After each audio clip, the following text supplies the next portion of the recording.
महान वैज्ञानिक Albert Einstein ने गांधी जी के बारे में कहा था कि भविष्य की पीढ़ियों को इस बात पर विश्वास करने में मुश्किल होगी कि हाड़ मांस से बना ऐसा कोई व्यक्ति भी कभी धरती पर आया था। आज महात्मा गांधी जी की पुण्यतिथि है। देश की आज़ादी की लड़ाई में महात्मा गांधी जी एक ऐसा नाम है जिसे न किसी पहचान की ज़रूरत है और न ही किसी व्याख्या की। उनकी श्रेष्ठता का अंदाज़ा इसी बात से लगा सकते हैं कि जिन ब्रिटिशों के खिलाफ उन्होंने भारत की आज़ादी के लिए लड़ाई लड़ी, उसी देश ने गांधी जी के निधन के 21 साल बाद उनके सम्मान में एक डाक टिकट जारी किया।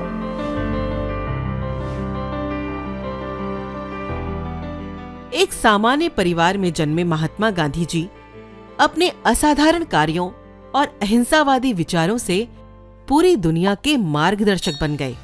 पोरबंदर रियासत के दीवान करमचंद गांधी जी के घर में 2 अक्टूबर 1869 को जन्मे महात्मा गांधी अपने पिता की चौथी संतान थे। साल 1959 में गांधी जी की याद में भारत के तमिलनाडु राज्य के मदुरै शहर में गांधी स्मारक संग्रहालय बनाया गया था।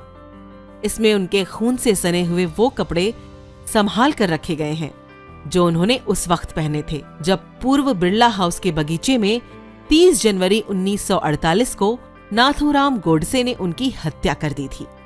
इस दिन को भारत हर साल राष्ट्रीय शहीद दिवस मनाता है, लेकिन कुछ लोग मानते हैं कि नाथूराम गोडसे ने महात्मा गांधी जी को गोली मारकर सही किया।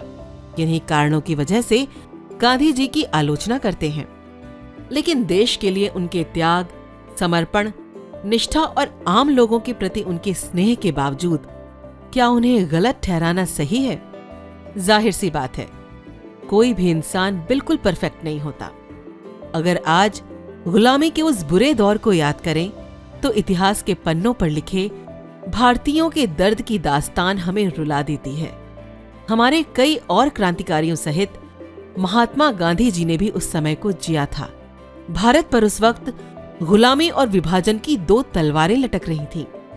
परिस्थितियों के हिसाब से क्या गलत निर्णय लिए गए या कौन से सही, इस बात का आज हम सिर्फ अंदाजा लगा सकते हैं।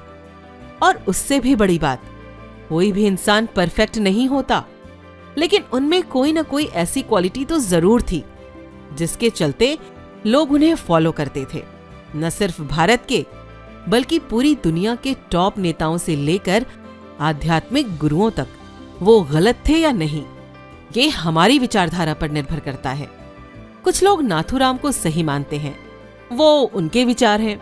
सभी की अपनी सोच है, उन्हें अपने विचार व्यक्त करने की आजादी है, लेकिन देश की आजादी में उनका योगदान कभी नहीं भुलाया जा सकता। आंख के बदले आंख पूरी दुनिया को अंधा बना सकती थी। इसीलिए जोश और मर मिटने के जज्बे के साथ साथ भारत को एक शांत और अहिंसक आंदोलन की भी जरूरत थी। बिहार के किसान ने उन्हें बापू कहा, नेताजी सुभाष चंद्र बोस ने राष्ट्रपिता और रविंद्रनाथ टैगोर ने ही उन्हें महात्मा कहकर बुलाया था। उस वक्त वो लोगों के दिलों में रहते थे। वास्तव में लोग तो भगवान में भी कमियां निकालते हैं। शायद यही भारत है। हमारी आने वाली पीढ़ियों ने गांधी जी को नहीं देखा है। हम जिस तरीके से अपने इतिहास को अपनी फ्यूचर जनरेशन के आगे रखेंगे, वो वही समझेंगे। दूसरों को जज करने की हमारी पुरानी आदत है और इसीलिए आज हम बिना किसी को जाने पहचाने गलत बोल देते हैं। क्या आपके परिवार के किसी सदस्य की किसी खामियों के चलते आप उन्हें गलत मान लेंगे? क्या उनकी तमाम अच्छाइयों की वैल्यू नहीं करेंगे?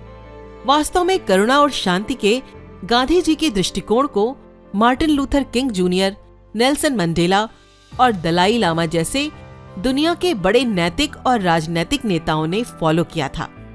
तो क्या हम गांधी जी की आलोचना करके अपनी सोच और विचारों को प्रदर्शित कर रहे हैं? 21वीं सदी के लोगों के पास अभी भी गांधीवाद से सीखने के लिए बहुत कुछ बाकी है। दूसरों के बारे में गलत बोलना, उनका तिरस्कार करना भारत की सभ्यता नहीं है। ये वो देश है जो हर किसी का सम्मान करता है। हमारी संस्कृति और हमारे धर्म में किसी की मृत्यु के बाद उनकी शांति की कामना की जाती है। लेकिन दुर्भाग्य की बात है कि इस महान शख्सियत को खोने के बाद आज भी हम में से कुछ लोग उनका अनादर करते हैं। द रेवोल्यूशन देशभक्त हिंदुस्तानी आज गांधी जी की पुण्यतिथि पर उन्हें भावपूर्ण श्रद्धांजलि अर्पित करता है।